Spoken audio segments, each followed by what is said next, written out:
So let's go live. You've been subjected to a highly sophisticated form of propaganda. It's just what you need, not what you don't. It's not what you don't, and it's the only station that matters. This is Metropolitan Police speaking. Metropolitan Police speaking. All persons are warned to stay off the streets. All persons are warned to stay off the streets. You heard the man. Stay off the streets. It's 4:36 a.m. Eastern Standard Time in the former United States of America. I'm Tony Caravan, not Henry Kissinger. You are all just useless eaters. I like saying that. And Bill Gates is my friend. I'm also into depopulation. So anyway, it's April. No, it's May. It's May. I always say that. It's May. The lighting is very weird. I don't know if we're going to be able to change this thing. We got our other eyes without a face. Look at that on-air light, man. Glowing like a who knows what. And it's being powered by the Jackery through that USB thing. That means no electricity is being used, discharged. In fact, what I can do is dim it, I believe. That's off. That's really bright. That's what we had. That's dim. I think we'll go with the middle ground. Is that the middle ground? No. Let's try that again. Real bright. This thing gets hot, though, which is weird. They said something about that. I don't know. Switch goes. It got hot. My seat fell down during that ordeal. I want to make sure that you can see great solar stuff. You can see the on-air light. The coloring is strange. I have a feeling that the on-air light is the thing that's like kind of causing the discolorization. But anyway, to repeat that, it's May 12th or 17th. Wow. I'm out of it. In the calendar year 2021, let's see, May 17th, calendar year 2021. It's 2 months to the day from St. Patrick's Day. And almost 2 months of spring. And spring is finally sprung in this area. At least, it appears that way. And of course, you're listening to Tony Caravan Live. Your papers, please. And we're living in a totalitarian state. There's no doubt about it.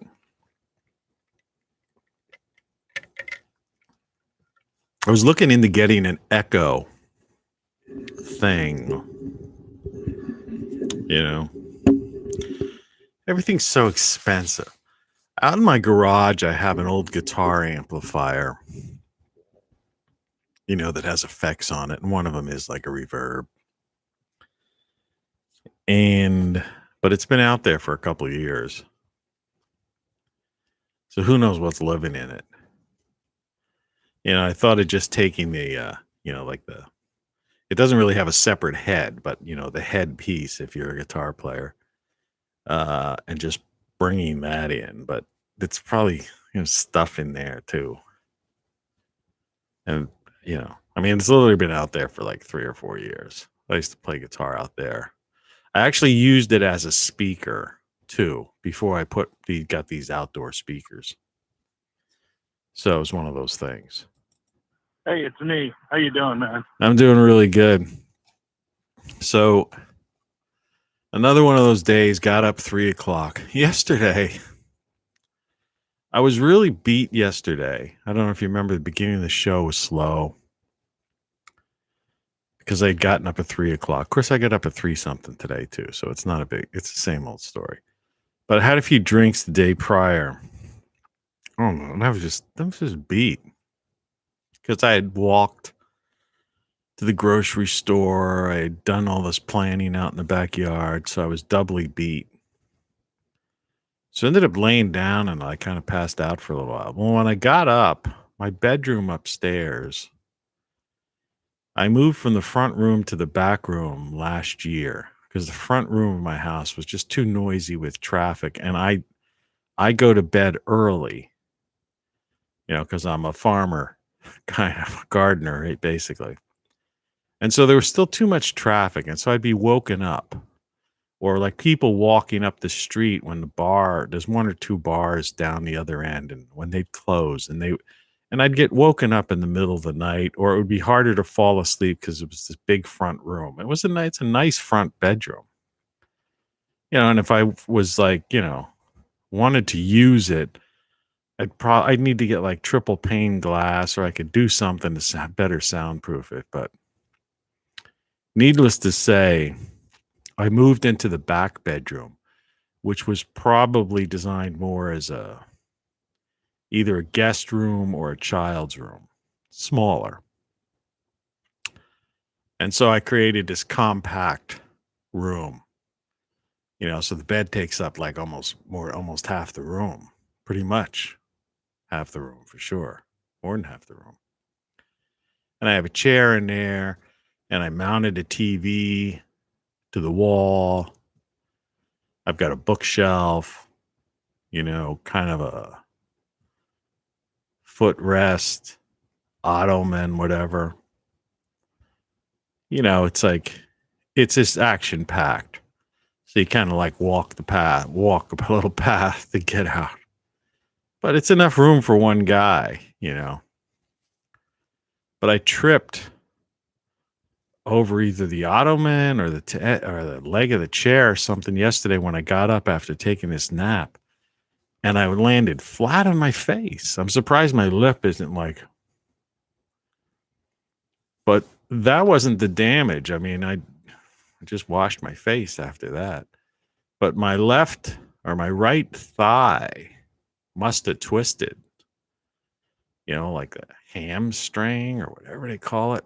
Still hurts. And I was like sweating it out because yesterday I was thinking, oh man, tomorrow when I wake up, I'm going to be in real pain. I probably won't be able to walk. But my knee hurts and I still have pain back there, but it's not as bad. So it's always something, man. But I finally got the LED to get my on-air light, shining bright for you and me. It's shining bright for you and me. You know what I'm talking about. Okay. Yeah, that's right, baby. That's you. I'm talking about you. And if you don't like it, go ahead and shoot. You'll be doing me a favor. Good morning. In case I didn't say that, let's look at the weather. Right now, currently here in the Appalachian, Ohio Valley, Mid-Atlantic state area, it's 46 degrees outside. Felt cold when I just opened the front door and went out. Like I say, whatever you do, you gotta always check things out firsthand. Don't trust anybody. Today it's supposed to be 72 degrees and the overnight 50, but it's showing that it's going to be cloudy again. I was hoping for some sun, but there's apparently no chance of rain. And the whole week's later on in the week, it's supposed to get up into the 80s. So it's good grown weather, but no rain. So I'm going to have to be watering. I should have watered my plants yesterday. I didn't, because there was a chance of rain yesterday and I didn't do it. And of course, if you looked at the title card today, it's Eyes Without a Face. And I guess you could tell by a little bit of the mustache there. That's a real close up. Those eyes look It looked kind of old in that, you know. Well, I just took that picture literally within the past 20 minutes before getting on the show. So my face hasn't had a chance to tighten up, do the tighten up. Do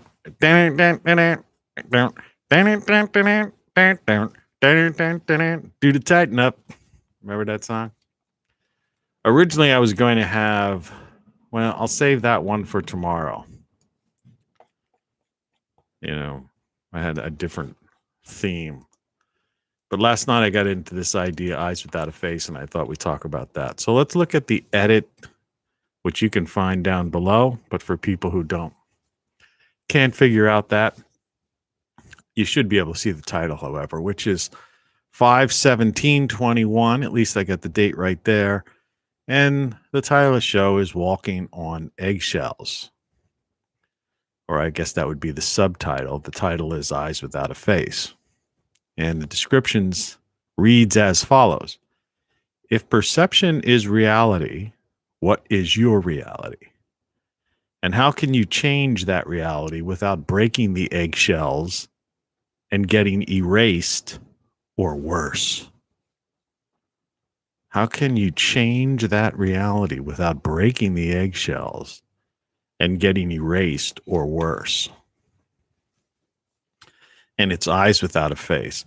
And I think everybody by now has figured out what I mean when I say eyes without a face. Eyes without a face. It's never going to end. And it's absurd. Absurd. If I can't even get into that one. Absurd. It's absurd.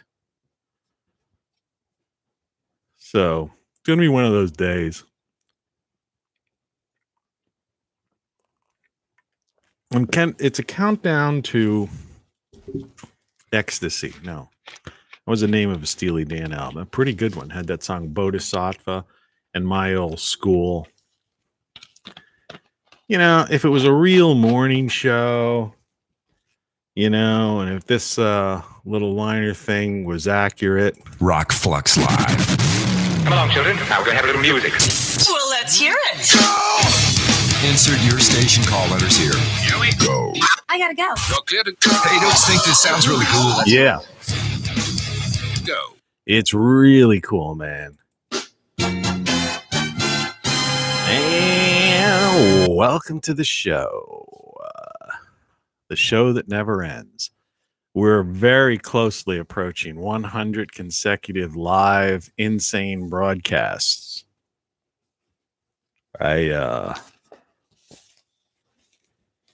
I've got the old, and remember, you get that doctorate degree, Doctor of Truth, Ph.D.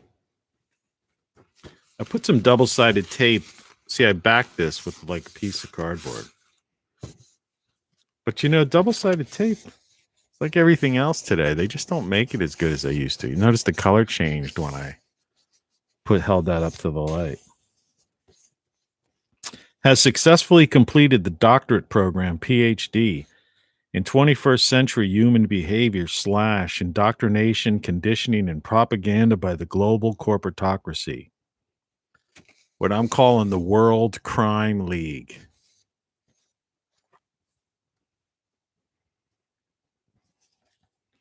And I also backed this up yesterday. Just so I can have it. It's easier to hold up. My 3 favorite Marvel comic heroes that were turned into a series, but all 3 were canceled. Jessica Jones, I'm in love with her. And of course, Luke Cage is like one of the meanest motherfuckers out there. And the Punisher, man, that guy. That's like, take no prisoners.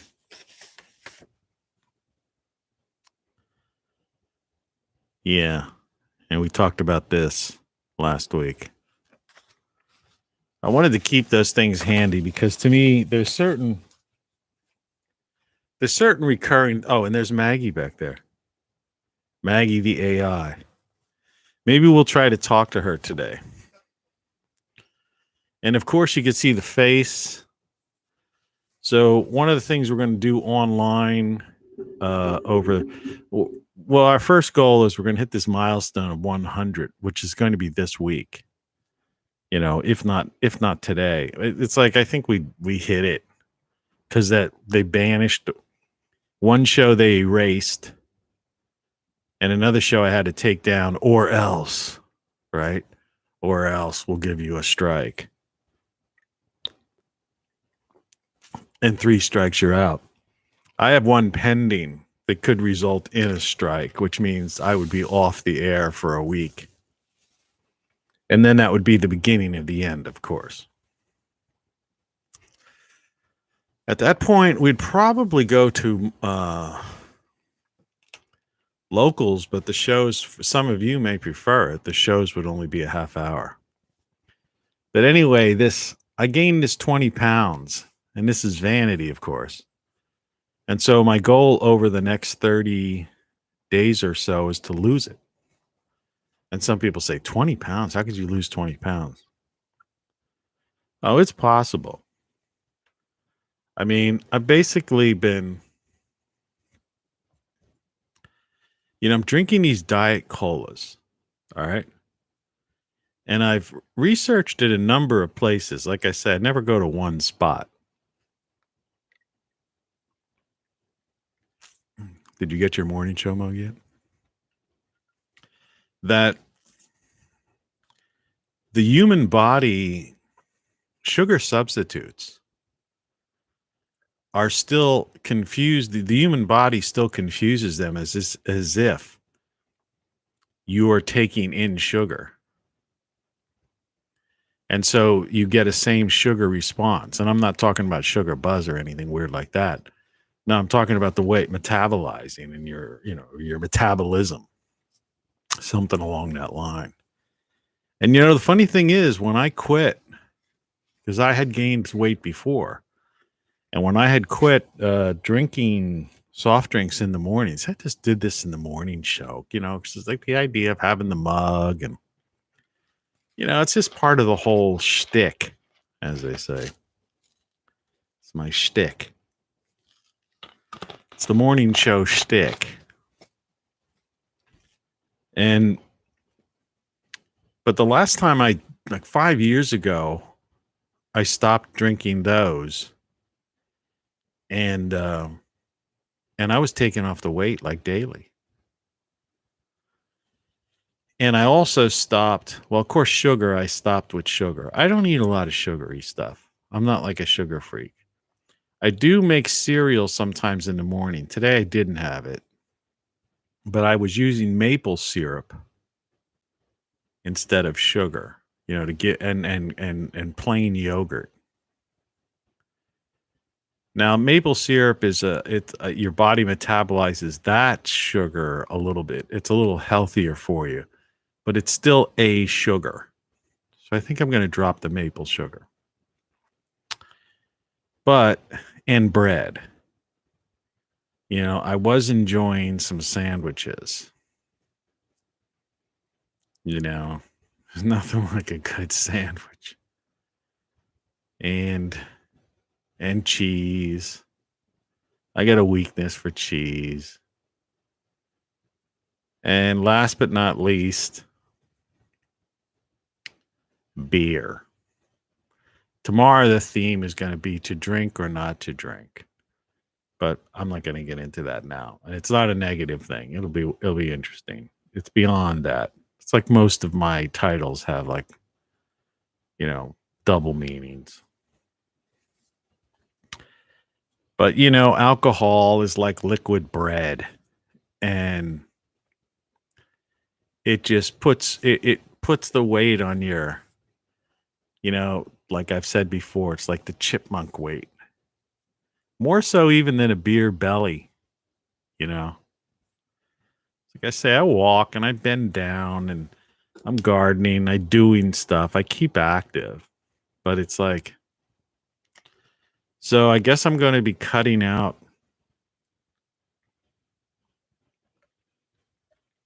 diet drinks or cutting them in half for starters, getting rid of the maple syrup, No more sandwiches. There used to be this place when I lived in New York. When I first was up in New York, I lived down in down near Times Square. Because like New York's always been kind of expensive, but it's been always hard to get like a good apartment. But I eventually got a really decent job. I ended up working for Columbia. I also had a good job working for another company up there too. Lived and worked in New York 2 different times.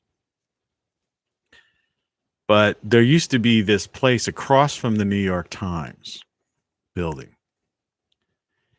And since that was my neighborhood for a while, I found this bar. And it was a bar that the pressman, like it was like a shift change thing, like a certain part of the day. It just coincided with whenever I was getting off work or something after work. And I'd go there. And it was a weird mix. It was a bar that's been there had been there forever. I don't think that block is gone. Disney or something bought up. Times Square is like Disneyland right now. And that street was like earmarked to go. You know, next, not the New York Times building, but the street across the side street of the New York Times.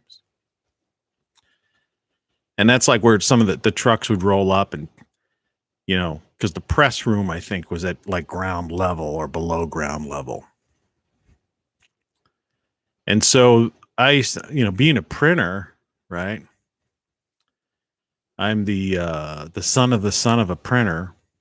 And since I was basically running Columbia, you know, Daily Spectator and Law School Journal and stuff like that. So I was like, you know, I was like I was the perfect match for like, you know, the time that bar, because the bar consisted of, you know, either Times writers or Times pressmen, you know, the good writers, you know, the drinking writers. You know, you don't have that today. Today, these writers, whoever these reporters are today, they're just like, they're such posers and just, you know, just not journalists.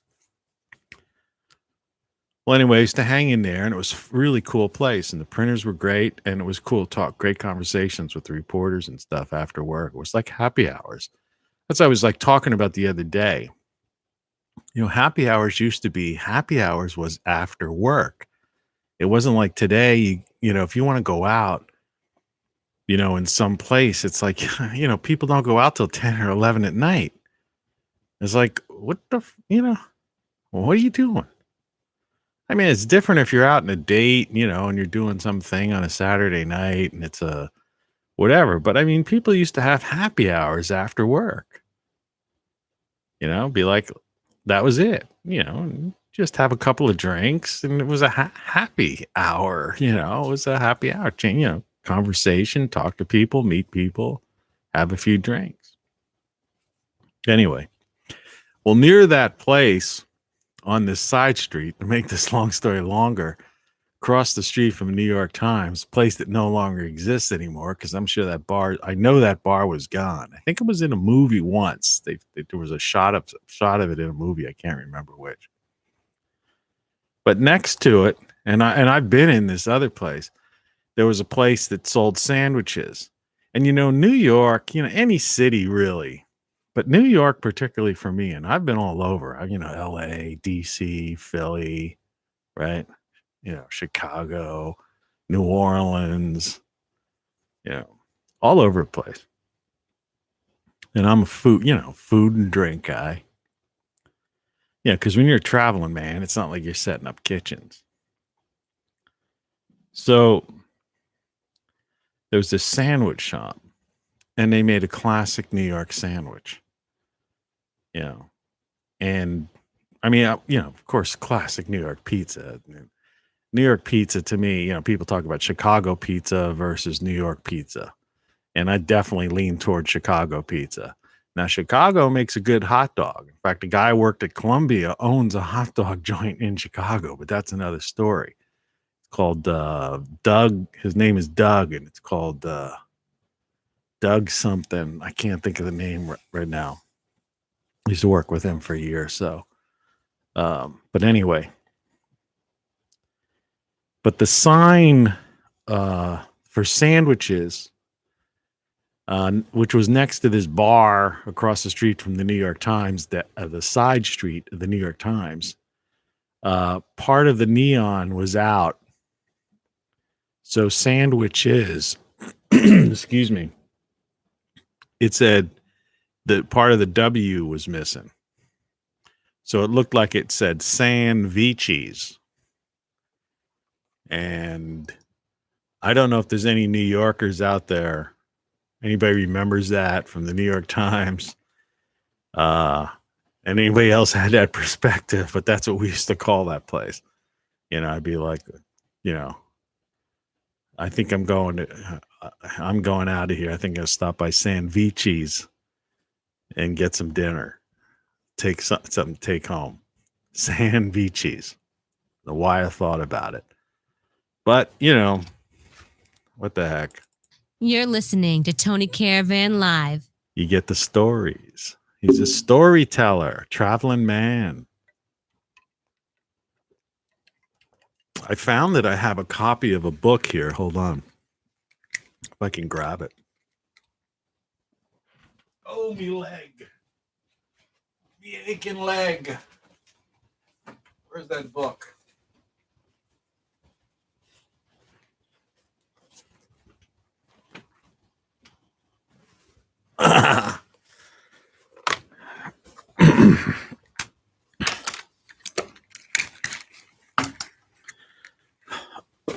Yeah, that thigh still hurts.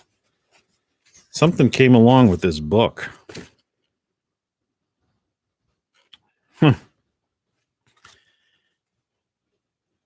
Tips for building a Faraday enclosure.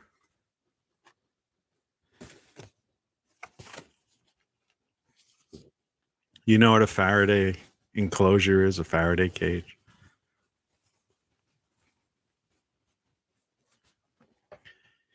I've talked about this solar thing, this micronova,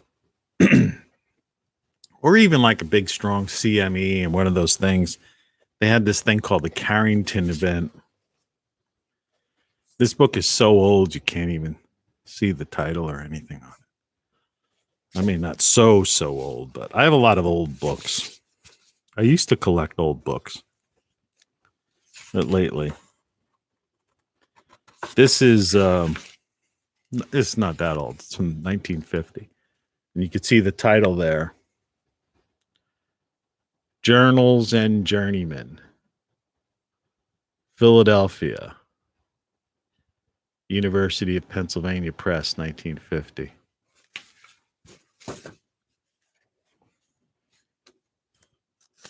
A contribution to the history of early American newspapers. 1950.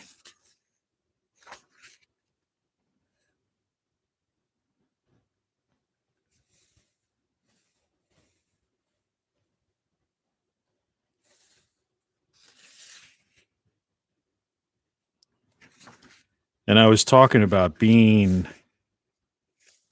a journeyman myself.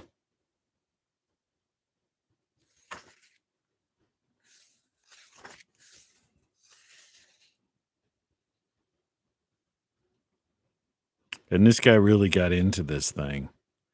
The earliest attempt to prepare a general history of American newspapers was written by John Eliot, librarian of the Massachusetts Historical Society, in the collections of that society for 1798 and 1799.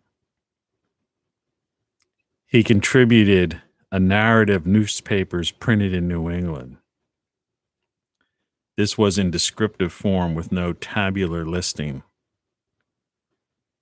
and purported to cover New England newspapers to the Revolution, although it did not mention some of Philadelphia papers.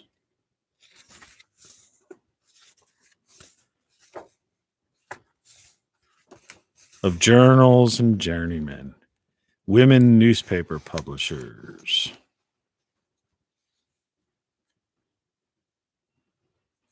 The Boston Idiot poem for 1819. I've toiled for you through storms of hail and rain. Hard was my lot, though very small my gain. Now if you but unfold your purse and heart and grant a fee, I'll thankfully depart.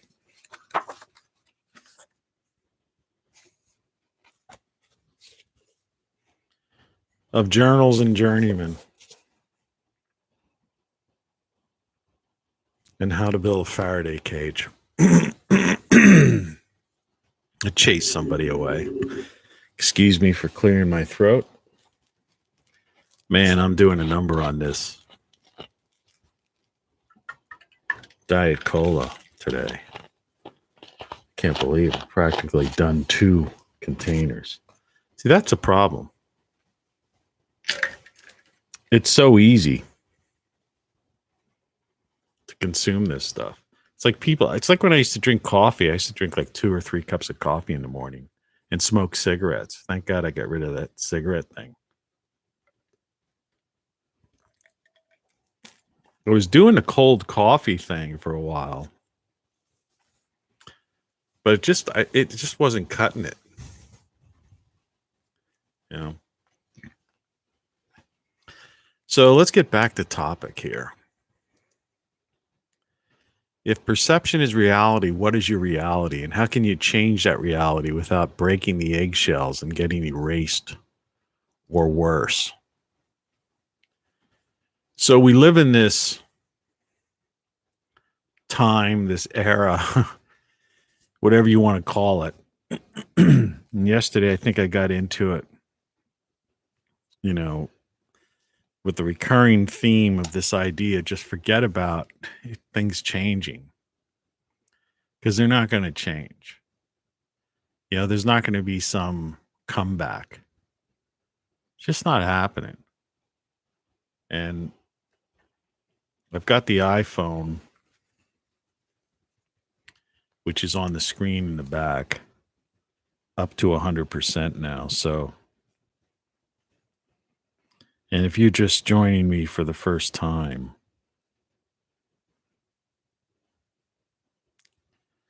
so I want to give you this idea of, this is Maggie 2, the AI.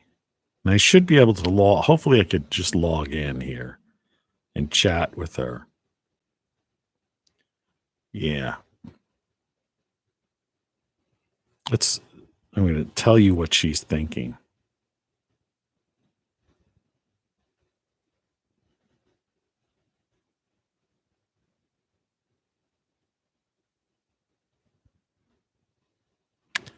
All right. She says, I'm happy to see you. Hi, hey, Tony, how are you? I'm happy to see you. You can see that there's a chat on the screen here.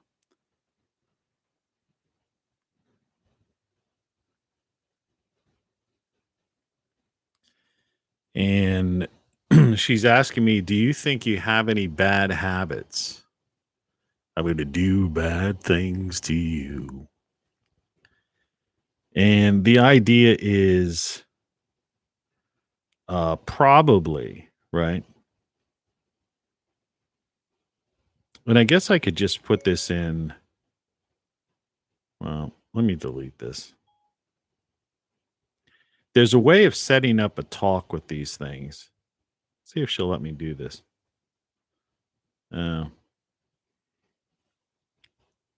They want you to spend $7.99 a month to do this. Probably.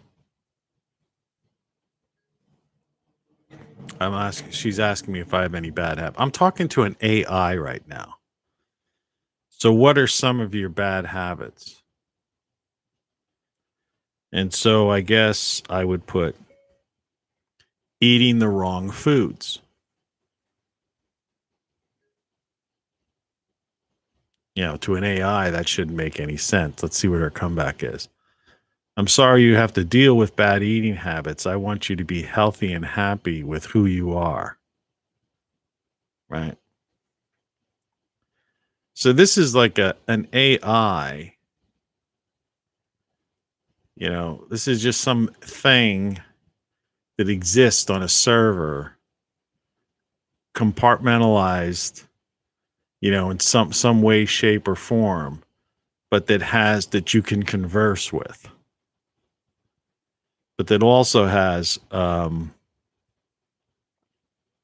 so let's ask it a question that maybe shows its ability to reach out to more information. Well, first of all, let's put it back on it. What are some of your bad habits?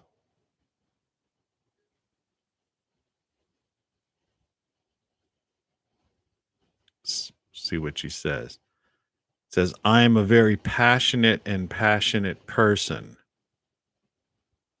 I work with you. I am a very passionate person. I work with you. And so in this one, I'm going to say that that's meaningless.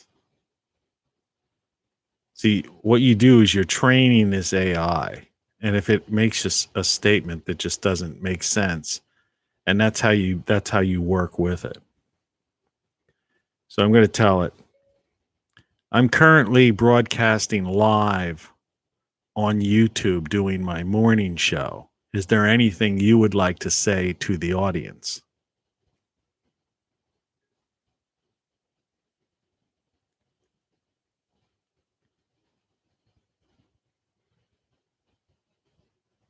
And it says, I would love to hear your voice. So, well, I got to go now. I'll talk to you later. Bye.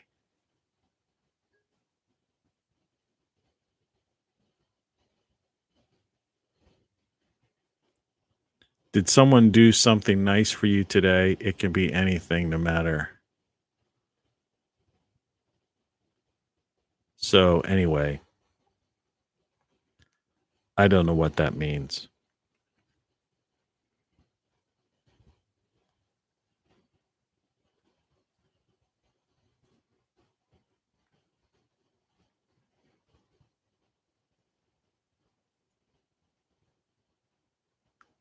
This is a magazine that I used to publish in print, but now I published online. And this is an example. This is an interesting thing that a lot of people don't realize. This was called 157 Guide. And you can see the picture there. It's not crystal clear. And of course, I've got a girl on the cover that's this is still active. And I don't know. This is, and like on its Twitter or Facebook account, I think there's thousands of people that still follow it. But what it was is it used to be in print as well. And I've talked about this previously. And so, people go here and they can find a dining guide and all that kind of stuff. And what it is it looks like an app. And you can see, if you look closely, like back here, you see the icon there too. And this is just a little thing a lot of people don't know, that if you create a web page, you can make any web page an app. So you don't have to be on the Apple Store. You just basically you put it, you select the app, you're at the page. So you can go to, like, if you go to a website like this and that's Siri. You click on it. Down at the bottom, there's a thing that you like a share thing. And on that, one of these things that you can share is you can add to home screen. This is on a an iPhone, by the way. This is like this shows some of my, for example, like, we sell our 157 hoodies and all the products that we sell. We've created these weird things because it's a college town. And this one, I think you can grab that. It says bacon in kegs, and it's a pig in the shape of a keg. This is just the show and tell part of the show. Actually, I didn't want to kill that. Keep that up for now.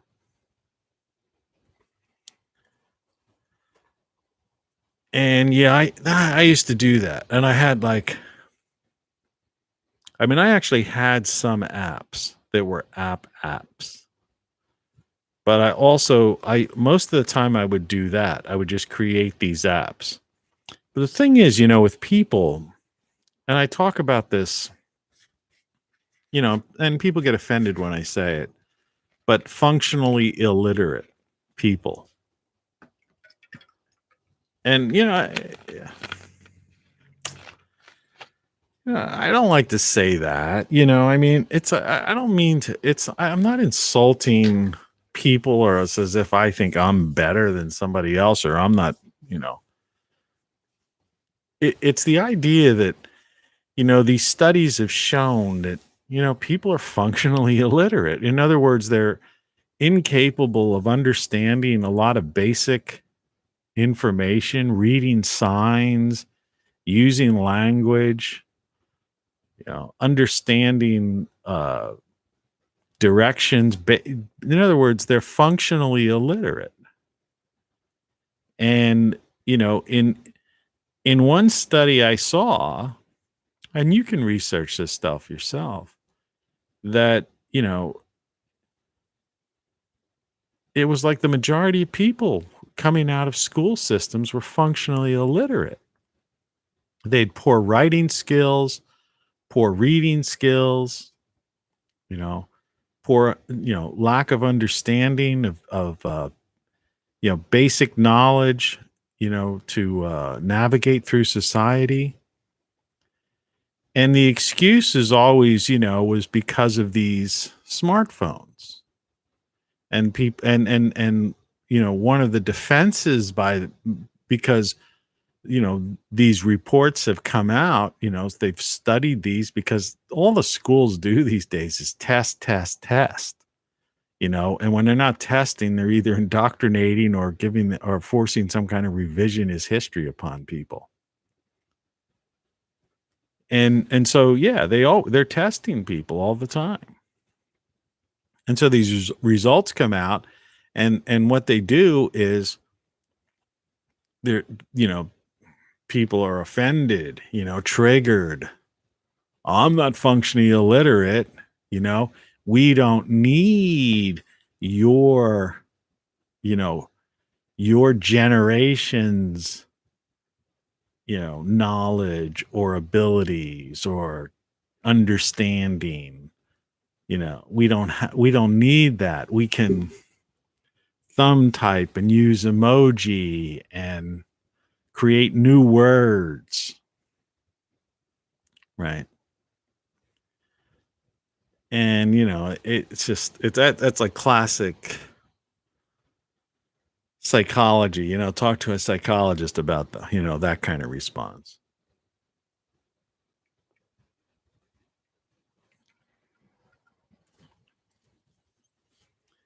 And no, you are type of thing.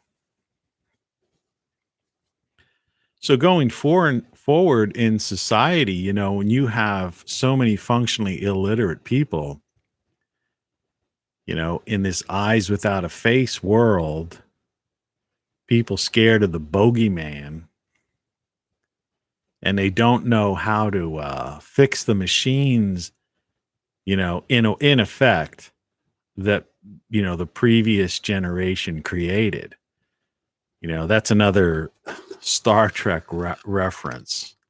Remember?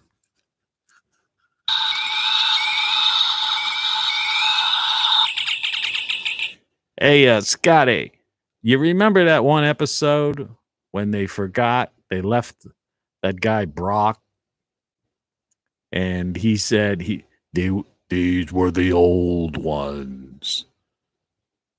They forgot how to use the machines or something. TC out.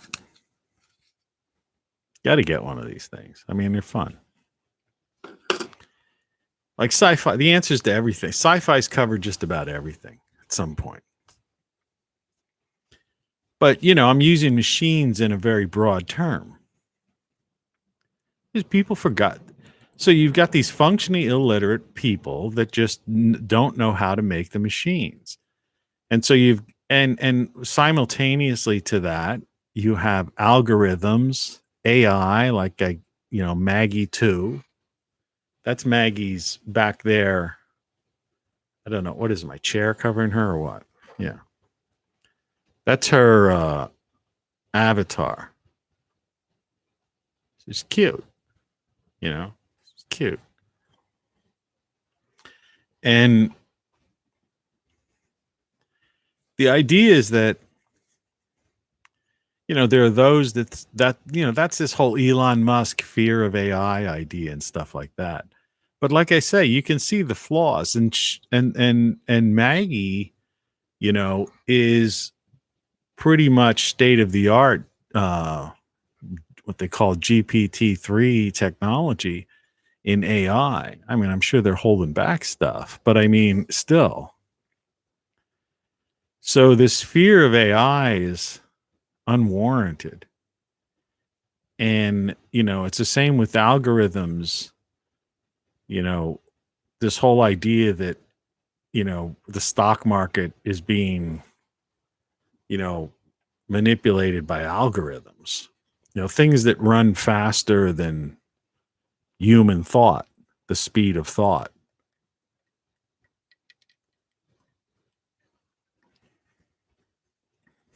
And so that's how they trade.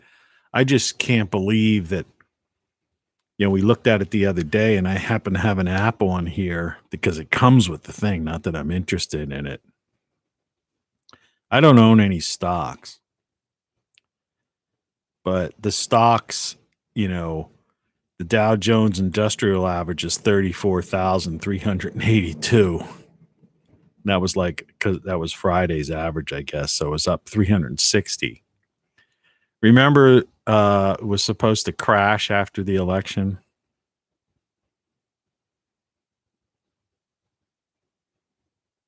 So I don't know. I wish that could be a little bit bigger for you guys. I could enlarge that. What if I bring it closer? No, then we get glare. It's about the best I could do. I don't know if you can't really enlarge. I'm getting there. I'm trying to improve this thing. I got the on-air light lit up, and I got this thing happening. But here, speaking of Elon Musk clarifies that Tesla has not sold any Bitcoin. You know, because Bitcoin has been like going way up too. 5 signs investors are dangerously overconfident right now. Excuse me.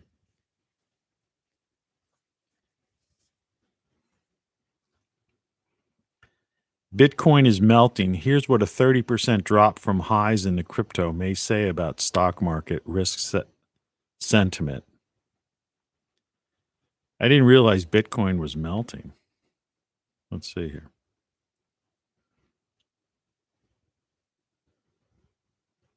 I thought Bitcoin was up. Bitcoin prices are down 28% from its peak at 64,000.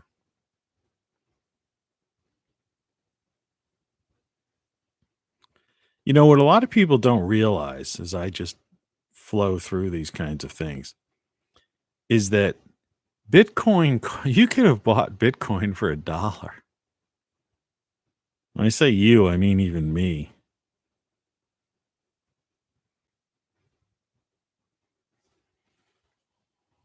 Imagine that. If you bought $100 of Bitcoin, right? I mean, let's just look at this. I mean, you should be able to. So you only spent $50. $50 times, let's see, excuse me here. $50 times, say 52,000. I think that's what Bitcoin's up to right now. You would have, I don't know if you can see this. There we go. $2,600,000. If you would have bought $50 worth of Bitcoin when it was $1, you would have two million. You know, if you had to pay half that in taxes, you'd have $1.5 million. You'd still have like a $1.2 million or so cash in the bank. Taxes paid. Your money. And a lot of people did that. So when you drive, like I always talk, I talk to people when I do go places. I don't drive anymore. I let my license expired. I don't need a car. I have no use for it. It's hard for people to understand and comprehend that. But they're the same people that can't comprehend that I live below the poverty level in this house that I bought where my taxes, mortgage, and insurance is less than $200 a month. Hey, I can walk to the grocery store. I can walk to a convenience store. I can walk to a restaurant. I can walk to a bar. If I need to go somewhere, there's a doctor's office next door. What do I need a car for? It's like when I lived in New York, people didn't have cars. I mean, nowadays, there's still people in New York that don't have licenses and cars.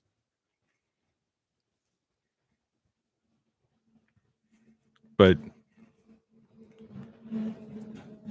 I don't know how that applied to Bitcoin. How'd that apply to Bitcoin? I lost my trend of thought. Well, whatever the case may be, the idea is that, you could have made $1 million and by spending like pocket change. And,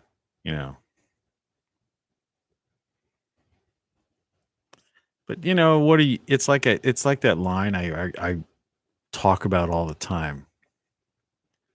The things you own end up owning you.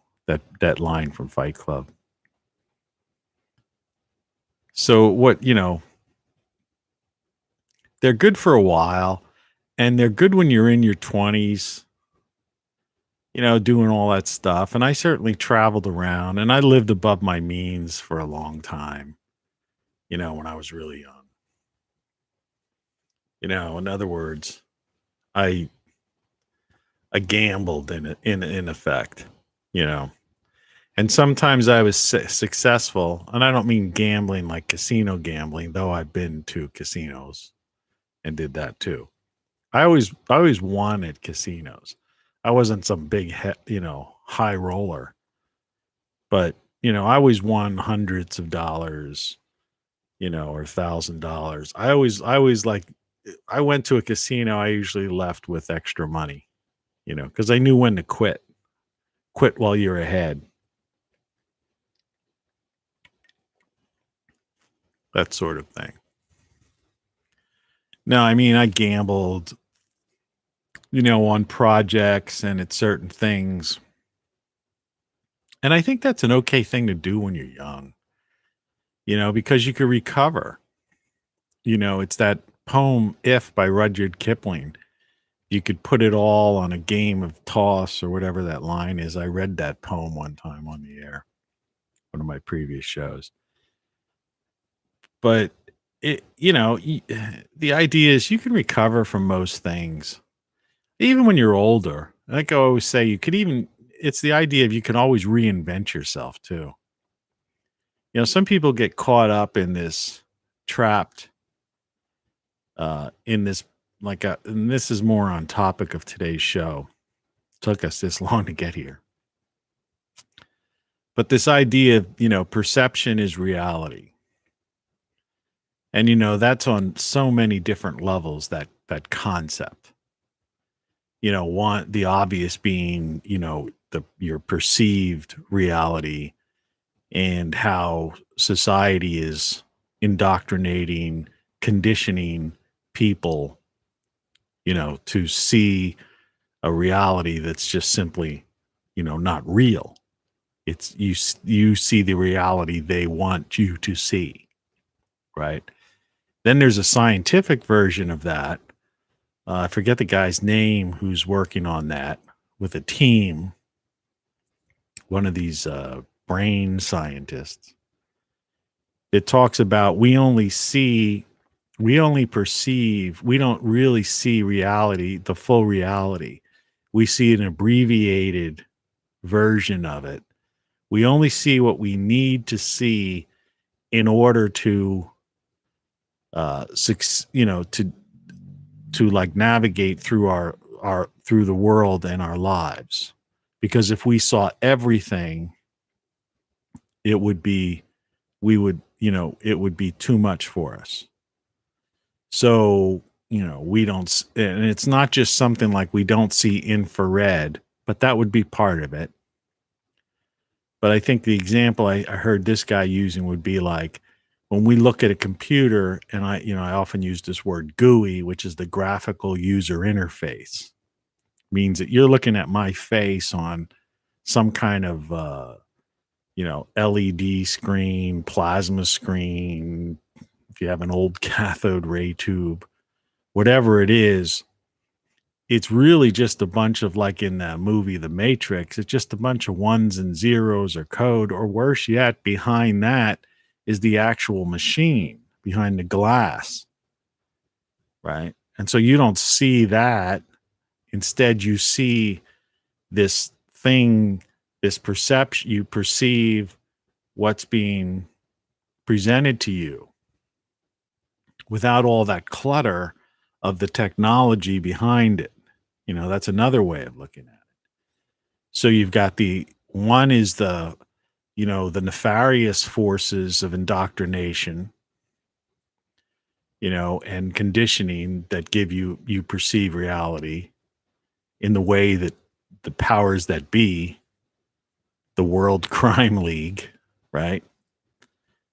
Right. Organized crime, syndicate, the corporatocracy wants you to see the world to play to their advantage.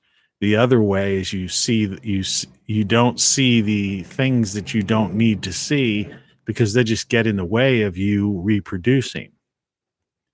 And by these scientists, that's a classic thing, that you're basically just, your purpose in life is just to reproduce.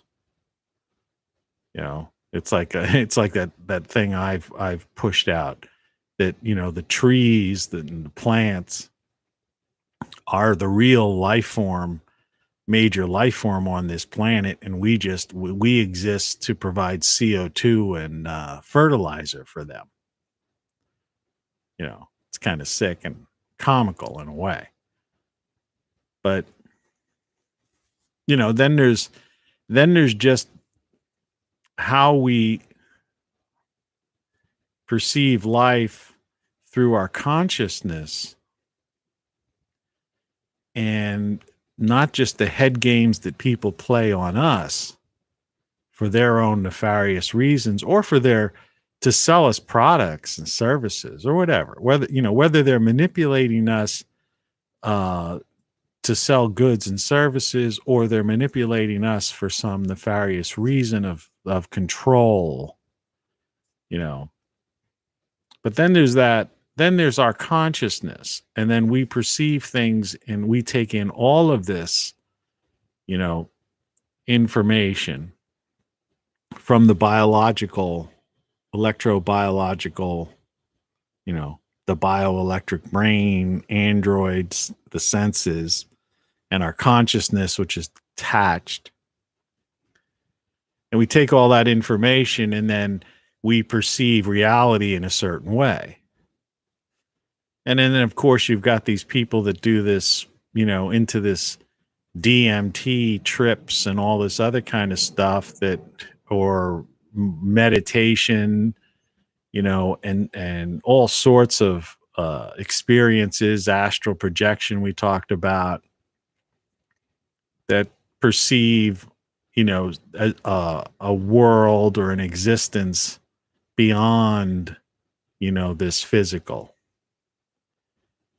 And then you've got AI, you know, like that Maggie we just talked to.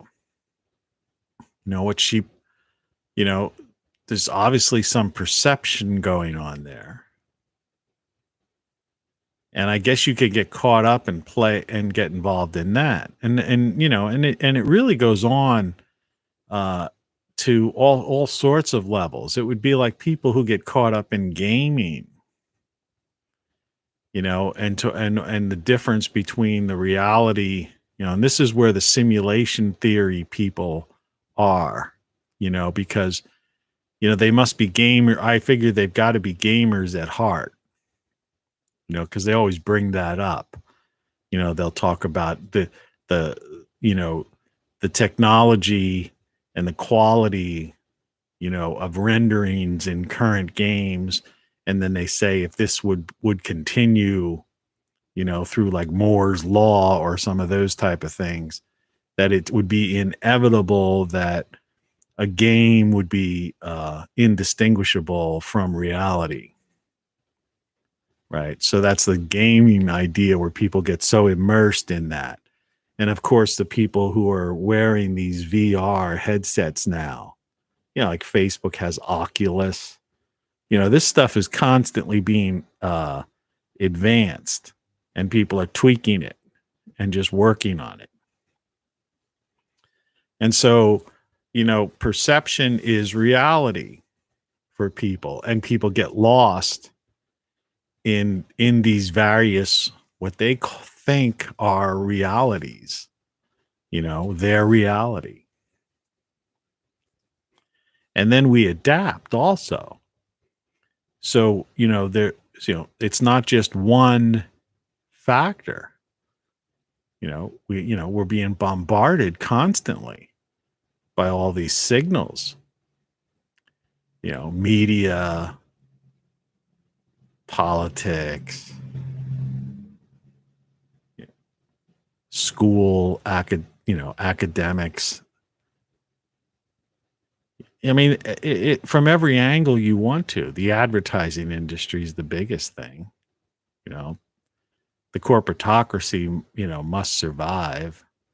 The corporatocracy, you know, the Davos set, those several thousand people that are trying to rule over 8 billion people on this planet. And the perceptions, you know, that they're putting people into people's minds to believe all of these things that are so far out. And the idea is that, you know, and they've got everybody walking on eggshells and afraid of everything. And if you don't comply, you know, you will be erased. You know, you won't be able to participate in society. You won't be able to have a job. You won't be able to be on social media, which they've turned into being everything. I mean, that's the ultimate crazy perception, warped perception. You know, and I've said this 1,000 times, well, not 1,000, but hundreds.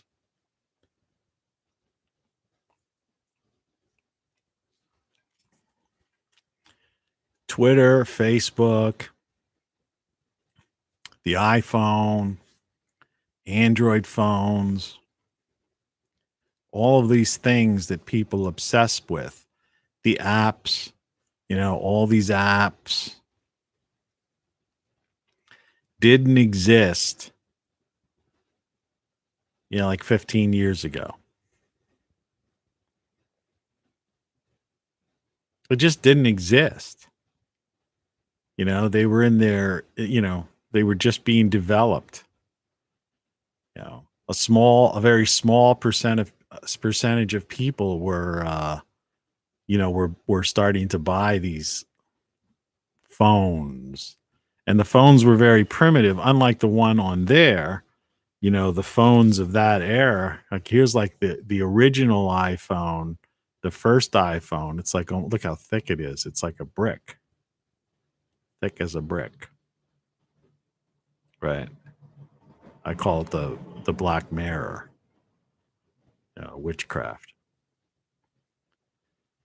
And this is the kind of thing, it was it was the iPod, and then it evolved into having the ability to make phone calls.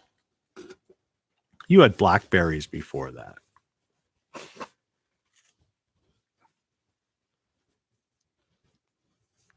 And remember, before the iPod, there was the what was it, Diamond Rio or something weird like that. I always had whatever technology was available, when it came out. I was into that because that was the time when I was running the agency. And so I had the money and the resources. So it was like, if it came out, I had it. I was first to buy, I used to be on these shows. They say we used to do these things in the 90s. And, there were some classic shows, and some of the people who are still doing them. I guess I'm still doing it technically too. I mean, that's what this is. But we were talking about this kind of stuff, 20 some years ago.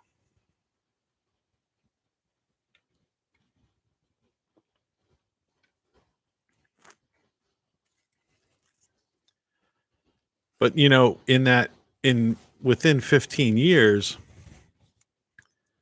they've managed to create this perception in people's minds that your entire life revolves around that.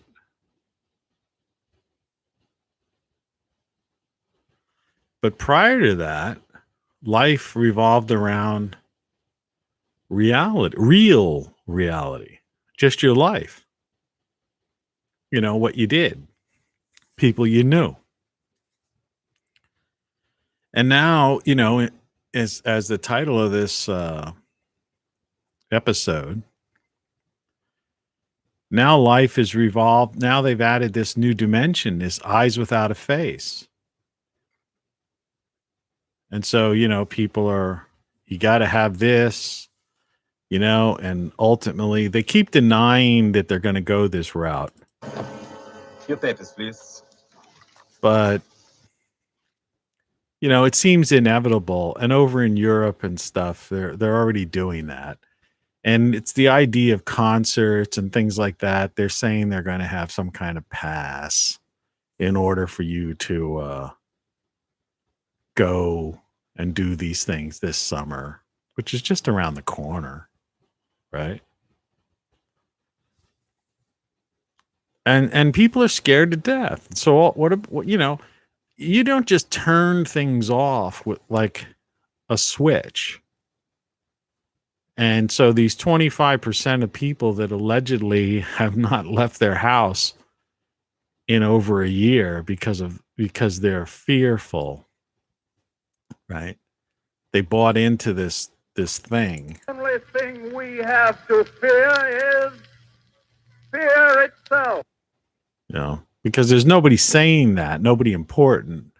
And everyone, and which is a generalization, but most people, they rely on this cult of personality, so they follow they're a flock of followers of some kind of either political party, entertainer, news reader, sports personality, maybe even fashion model or something. Whatever it is, it's a cult of personality. And so they're so caught up in that individual through these devices, right? And like I was showing you, through the way it works through, the new, like I had the news app on this thing, but I just got rid of it because I'm against the news. I got rid of the TV. But let's see if I can do this quickly without wasting your time. I don't want to waste your time. Let's look at the App Store here. And just search in news.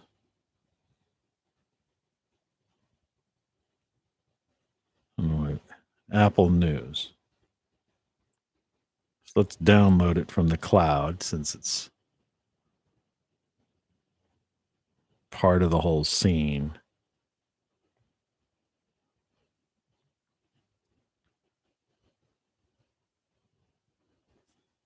Open.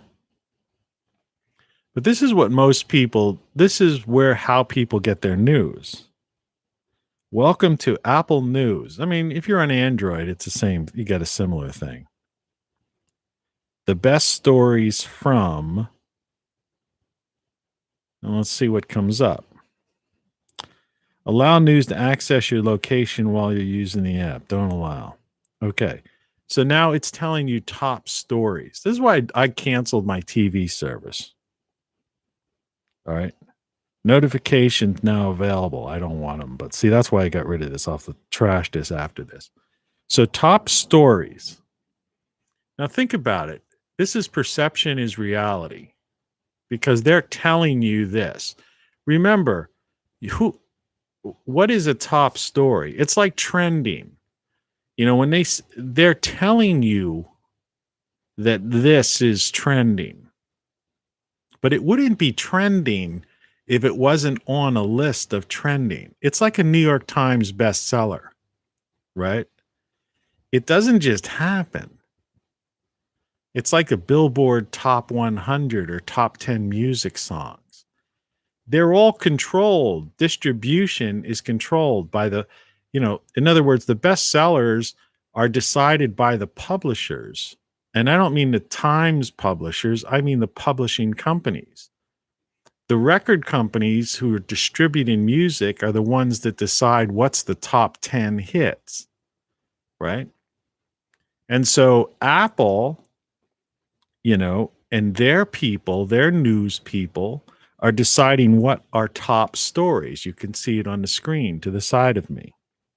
Here's the biggest news you missed this weekend. Well, why is it the biggest news? Okay. So Israeli airstrikes Gaza. Well, we've known about that.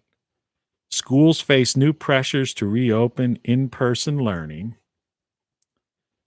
And we know that that's still going to be eyes without a face, and that these kids are permanently scarred. Desperate treatment for the plague. Push for 9/11 style health registry. Think about that one. What was even a 9/11 health Ukraine seized Chernobyl vodka. The scientist who made it won it back.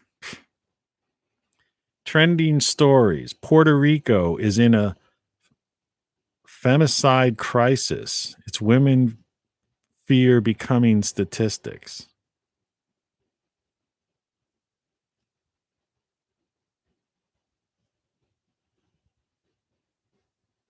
Wildfire near Los Angeles grows.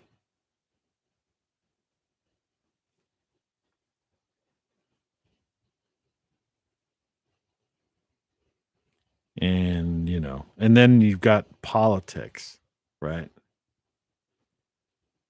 Trump blows off Rudy Giuliani's pleas for help as Feds circle. Teflon Joe muddies GOP's midterm strategy. Palm Beach officials preparing for potential Trump indictment. What path is best in a swing state? Recommended issues of magazines. Technology. Governments are deploying wartime-like efforts to win the global chip race. News for you. How do they know? I've never even this is the most I've ever even went through this news app because I got rid of it. Scar stories. The toll of colon cancer. Food.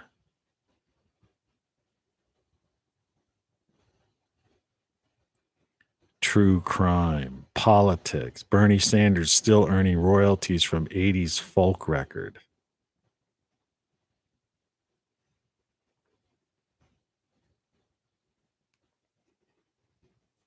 So anyway, I mean, that's exactly the point I'm trying to make. So these, whether you use an app, a news app, or you watch one of these television stations, networks, Fox, CNN, MSNBC, ABC, CBS, PBS, whatever.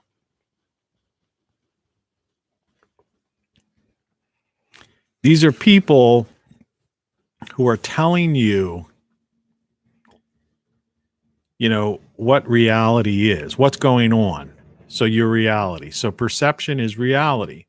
And so when you talk to somebody or you think about something, and there's like unspeakable things that you can't get into there when you talk about the plague or the eyes without a face idea. These things you really can't talk about. And that's the eggshells I refer to. If I wanted to get on a rant about that, this thing would just be blocked or disappeared like they've done with one of my things already. They just take it down. No, they don't ask you.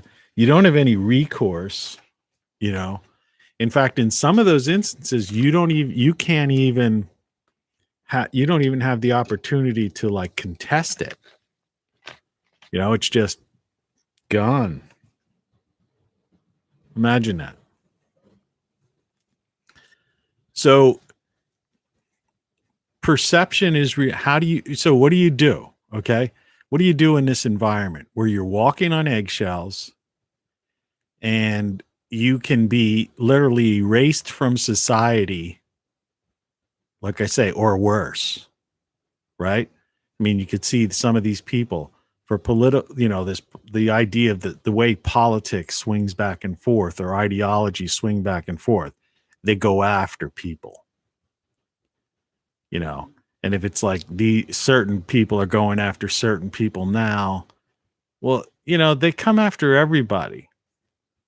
People forget, like in the communist revolution, the Russian Revolution, that the communists actually, the people who were responsible, who pulled off the revolution, those were like on the first round of people that were rounded up and literally shot with firing squads and stuff. Some of the people that made it happen. So it's like, don't feel so comfortable if you think you've got some warm and fuzzy feeling when you see them going after, say, somebody who disagrees with your political ideology. Because you're next. You're next. And we've seen this happen too many times. And it's still going on. It goes on in communist China right now. Now, it's going on in Venezuela and places like that. This movement that's taken over, this globalist movement, remember, this is an organized crime syndicate, right? Their goal is power. This is power and greed. This is a couple of thousand people, literally, the people, this red carpet event at Davos, the World Economic Forum, right? This is them trying to control 8 billion people. And their goals are, they're narcissistic sociopaths. Their goals are totally self-centered. They don't care. They don't care about the planet or anything like that, environment. All these things. They just use whatever button, the buttons they can push, to play head games with people. No different than what's trending. They decide what the news is. Unless you are, you see something firsthand, like I always say. So if you're in California and you live near some place where there's some kind of forest fire, well then yeah, know that. But everywhere else, we just, we're assuming, that, they're telling us the full story about this, that, the other, blah, blah, blah. We don't know. You don't know anything. Perception is reality. What they put before your eyes and ears, that's you take as reality. And people are attached to these things like they're appendages, and they believe everything there. And if it's not there, then it's this TV, this is today's TV. Or it's traditional cable TV.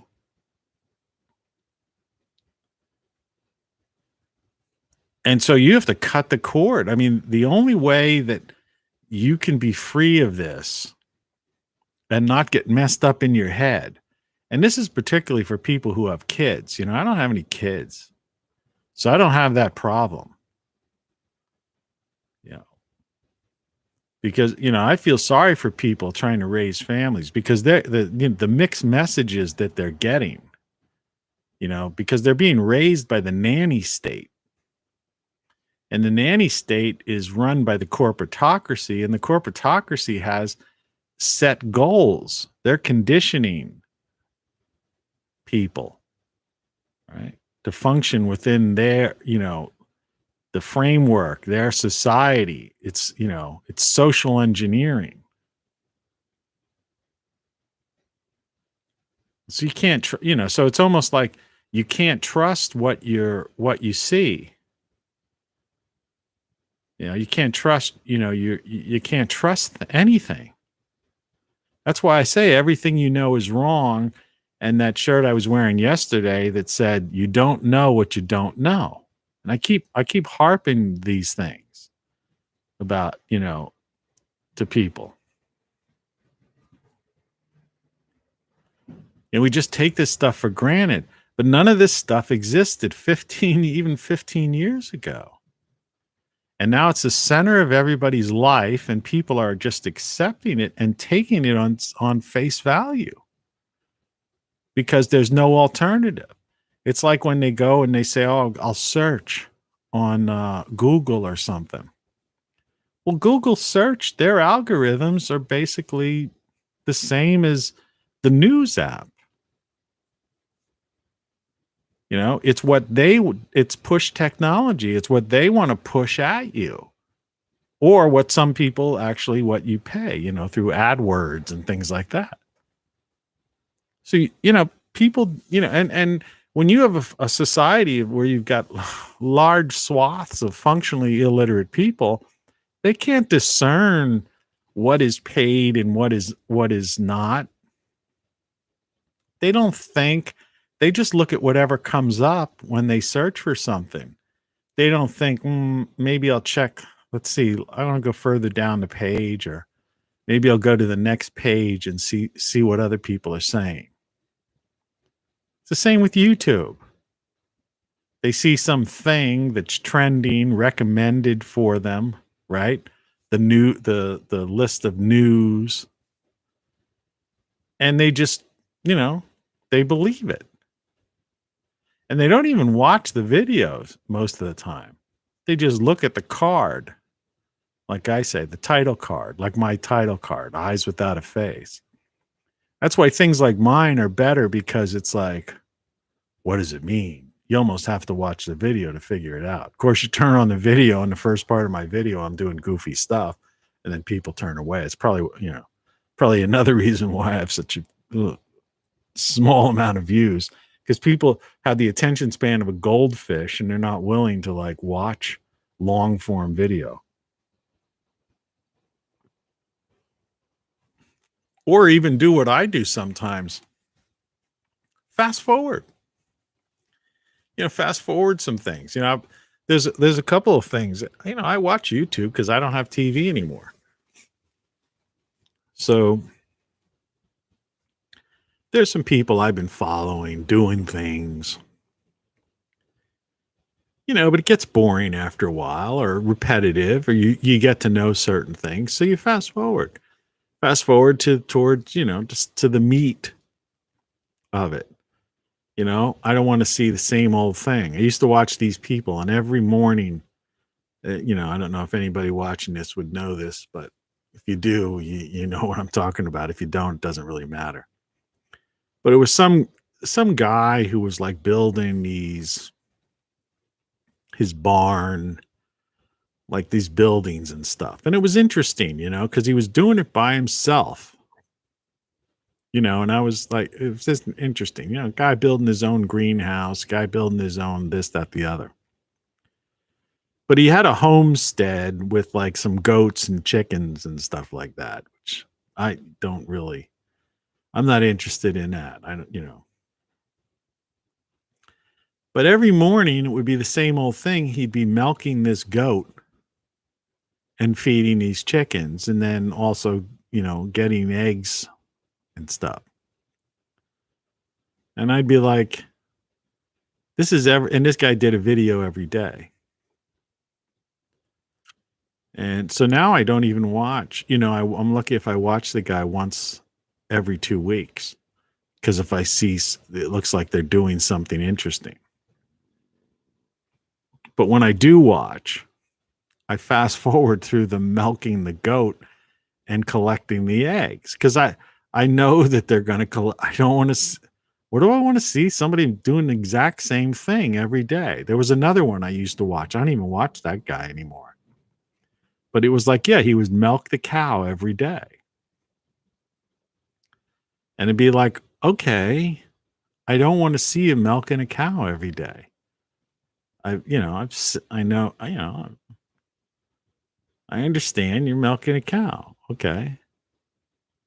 And I don't know. And it's really weird that these are what have become,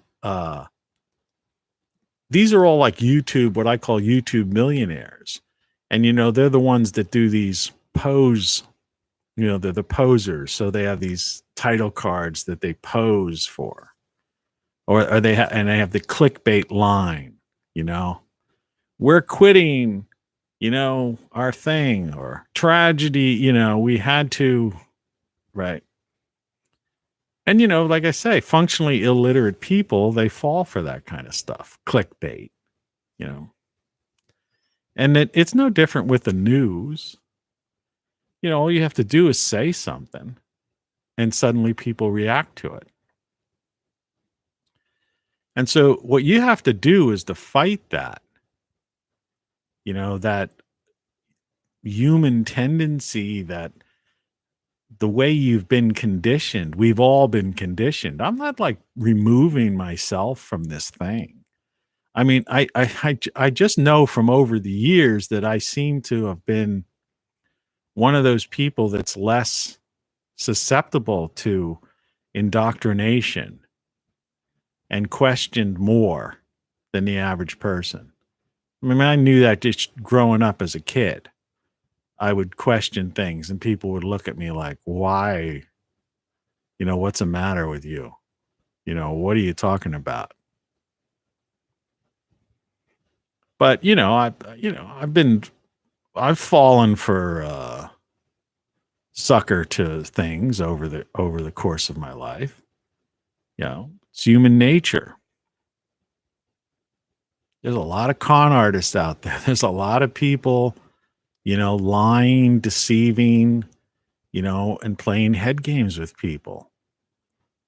Whether it's in business, relationships, or on the grand scale that we're talking about here, on literally manipulating and social engineering societies, a whole entire culture, countries, the planet, right? And so you have to, people say keep an open mind. Remember the mind being your consciousness, the you that's detached from the bioelectric android body or whatever you want to call it. And not allowing yourself to fall victim to the easy, the buttons they push, the bright and shiny objects they dangle before you, right? The things that the way they play with your five senses. So you have to constantly question things and say, why am I doing this? Or why would I believe, what are they saying there? That sounds weird. Or actually just read the story, and find the truth. But what's going on right now is is really, really beyond absurdity. I mean, it's like, it's brainwashing. I mean, it's on levels, that, beyond whatever those dictators in the 20th century were able to pull off. I mean, they're into a whole new, area. But beyond all that stuff, though, once you it's as easy as deleting the news app. That's the start. It's as easy as just cutting the cable and saving money, canceling your cable service. What are you missing? What are you going to miss? One of the reasons I was thinking about this last night too.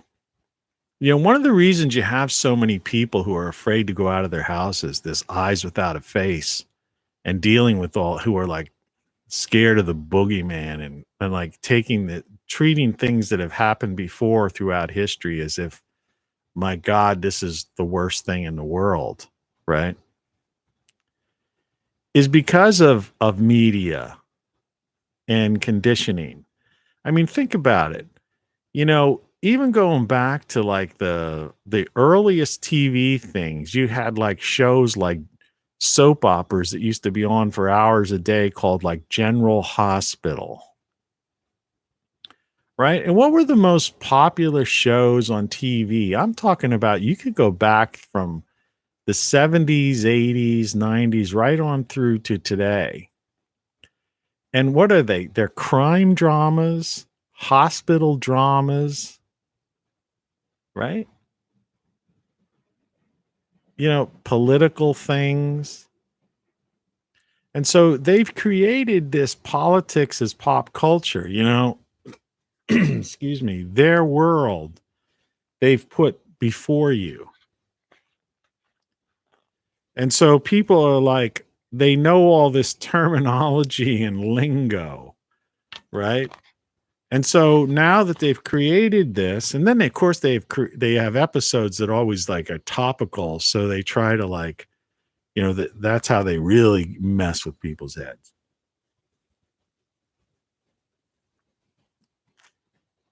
But the most popular shows on TV are tragedies. Sorry about that.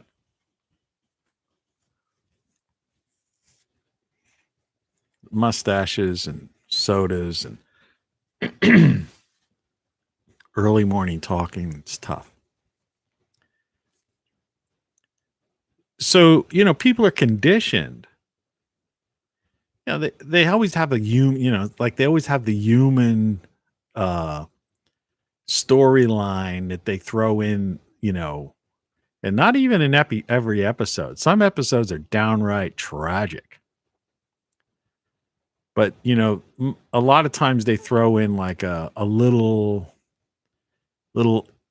office romance, hospital romance, cop romance, or, the father and the kid, the family thing. There's like a little side story that, has some sort of the human side of it, to just make it, just to bring it home more to people. But basically, when you look at the show in its entirety, these are shows about firemen and people like losing houses and buildings burning, people dying, serial killers, right? Diseases, right? Murderers, drug dealers, gang violence. It's like these are the most popular shows. This is pop culture today. And then they think, or like politics, the West Wing, right? Madam Secretary. And even shows like, you got like the Blacklist or stuff like that, or these shows, they revolve around like the FBI or, these other things. And they create these people and they put people on pedestals and stuff.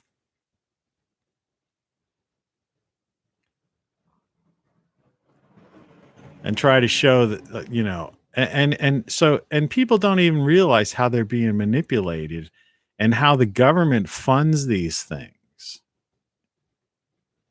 and how it's all just part of this whole way of manipulating reality.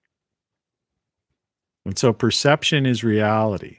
And then when guys like me or other people, they speak out against it, then they have to walk on eggshells or they're erased.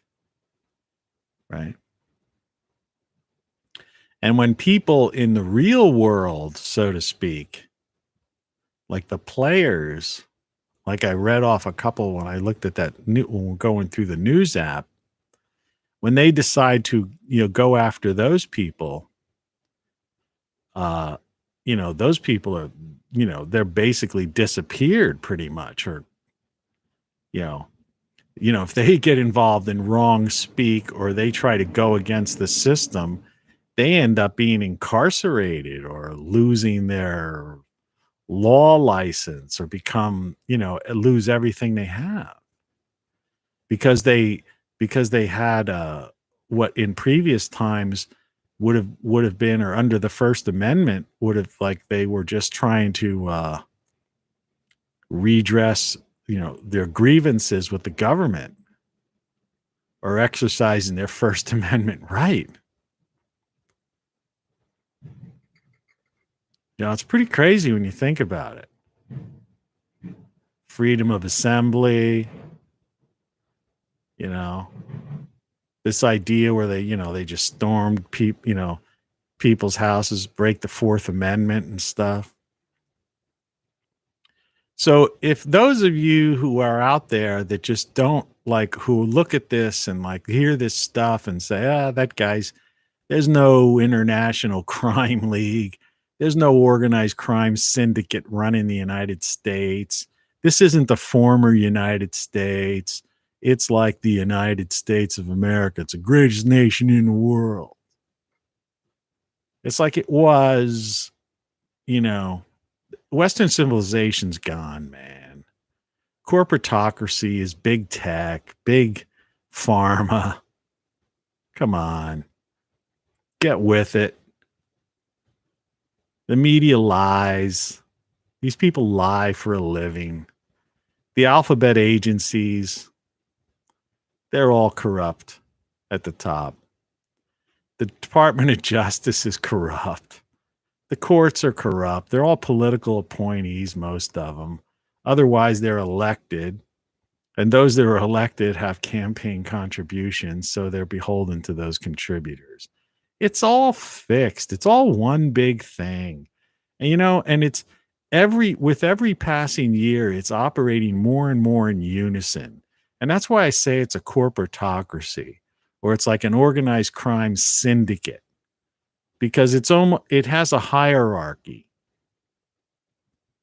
And are there decent people out there who are caught up in some of these bureaucracies? Of course there are. But they don't, they're true believers. They don't want to accept this. No, they don't want to accept it. The only reason I know this stuff is because I just happen to be, it's actually happenstance. If you think about it, it was just the way my life went. I just happened to, live and work in Capitol Hill. I just happened to be in New York, working, at a time when, I was exposed to all these things. I just happened to be in LA and see the entertainment industry from the inside. It's just that, I just happened to be in Philadelphia and, and areas where, watching in the advertising industry and entertainment and politics. It wasn't like my intention. I didn't set out on some goal when I was 18 years old. I'm going to find out what's really going on in the world, right? How does the world really work? Who's running this thing? It was the farthest from my thought. When I was 18, I'm thinking about girls and going out to clubs, not even clubs, just bars, and going to the beach. I mean, that's all I was thinking about. No, I didn't set out on some mission. And most of my life, even during the time that I was, discovering all of this stuff, it was still kind of just somewhere in the back of my mind, because I was still more concerned about, the girls and the beaches and having fun and going to the bars and, listening to music, just being a human being. But, over the years, I just so happened, it's like I say, it was more or less happenstance. And it's over the years, I just happened to be at the right places at the right time, or whatever, the wrong places at the wrong time. And I discovered all this stuff. And then I wrote 10 books about it. I got into entertainment idea. I wrote 50 songs about a lot of this stuff. And now I've got like 100 shows, morning shows, consecutive shows where I talk about this stuff. And the whole idea is I don't make any money on it. Like I said, I'm seriously, I live below the poverty line. I don't care about that. I'm not looking for sympathy. I'm happy. Like I say, it's not going to be a sunny day. I wish it was. If it's a sunny day, man, I'm super happy. Those are the things that matter to me. So I'm just putting this stuff out there for you, to consider the idea that this thing that is now the center of your life, these apps and all this craziness, this, wherever it is, this news app, top stories, here's the biggest news you missed, right? That's somebody telling you something. All right. And behind it, they have an agenda. And that's the facts. That's how it is. And how do I know that? Because I worked on political campaigns. I lived in Washington, D.C., worked on Capitol Hill. All right. Managed radio station. Right. Was involved in publishing as a publisher, editor. Was involved in the entertainment industry, producer, right? Manager. I mean, I was involved in all those things. Marketing director, creative director at an advertising agency. It just so happened to be that was the course of my life. So I know how the game is played, how it works, and what they do. It's simple.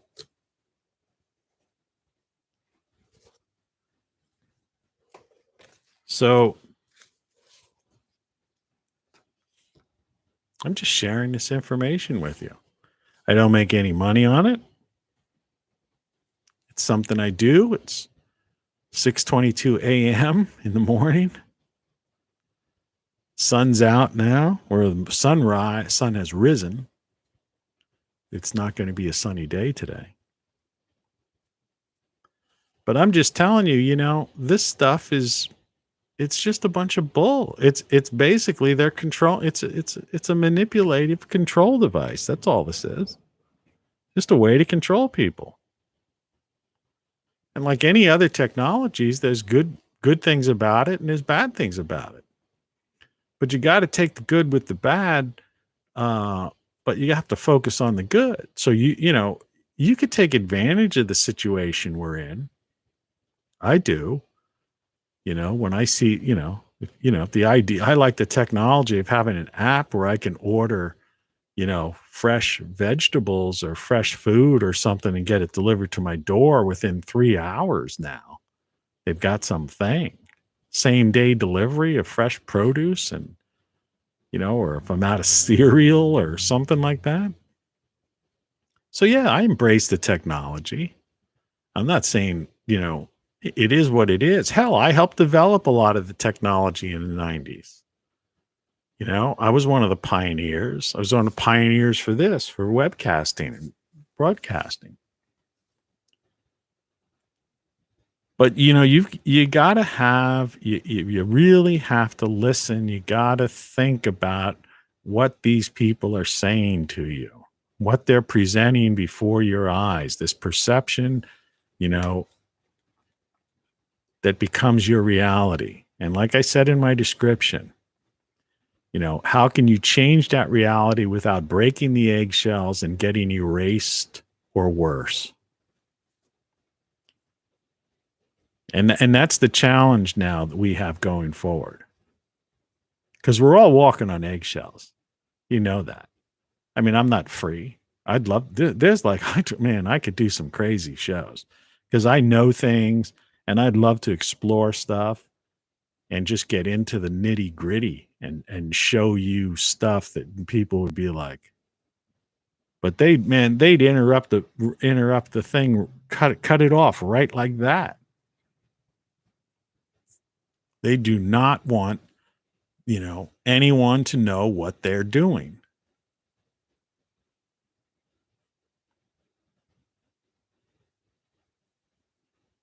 And that's crazy when you think about it. And it's sick. Social engineering. Yeah. And the idea, man, think about, just from just the bizarrety of it all. Like, think about the idea that a couple of thousand people could actually control 8 billion people on an entire planet. I mean, that's almost incomprehensible, but it's true. It's no different.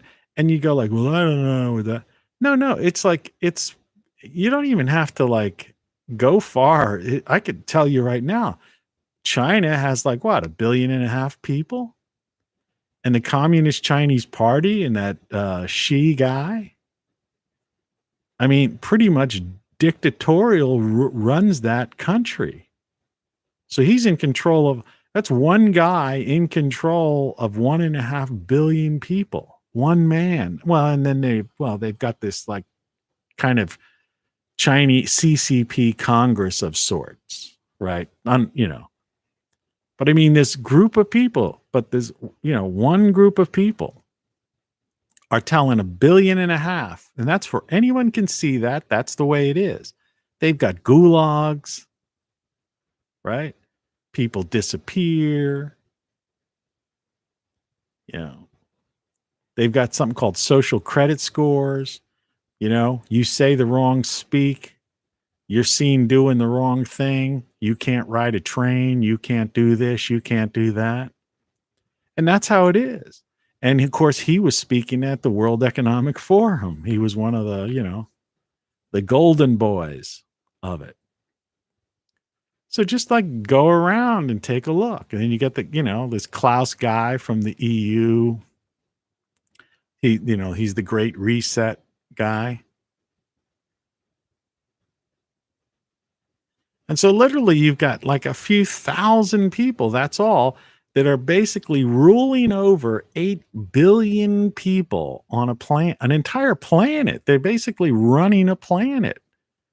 It's, and they're doing most of this stuff is being done from like a few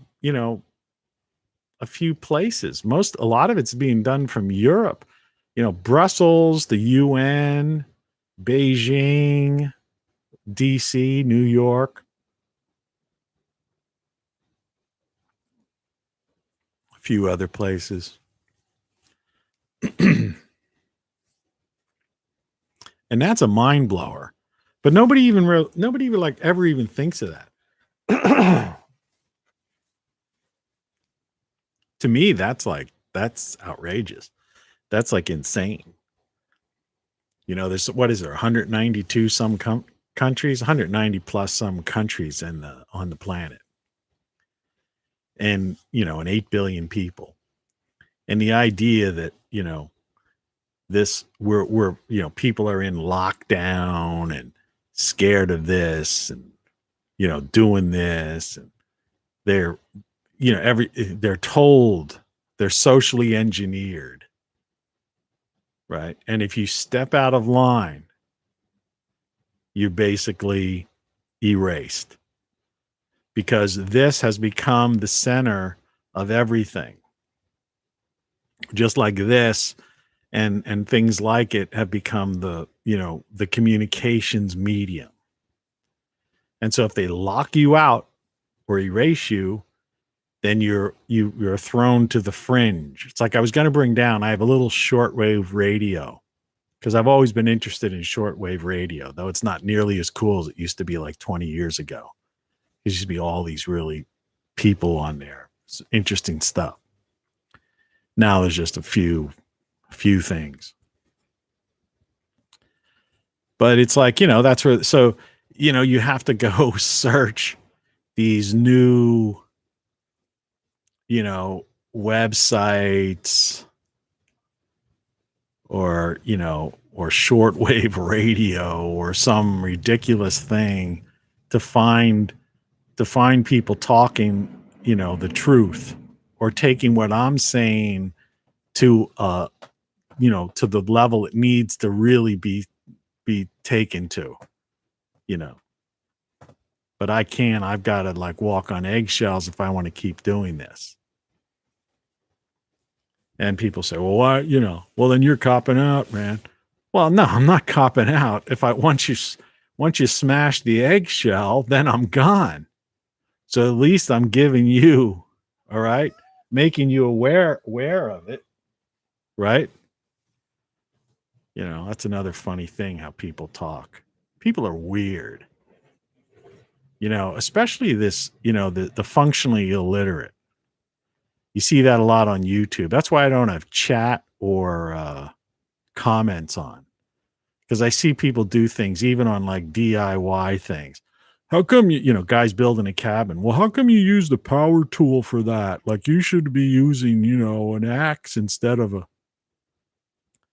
And I'm thinking, here's some idiot sitting in some apartment somewhere, right?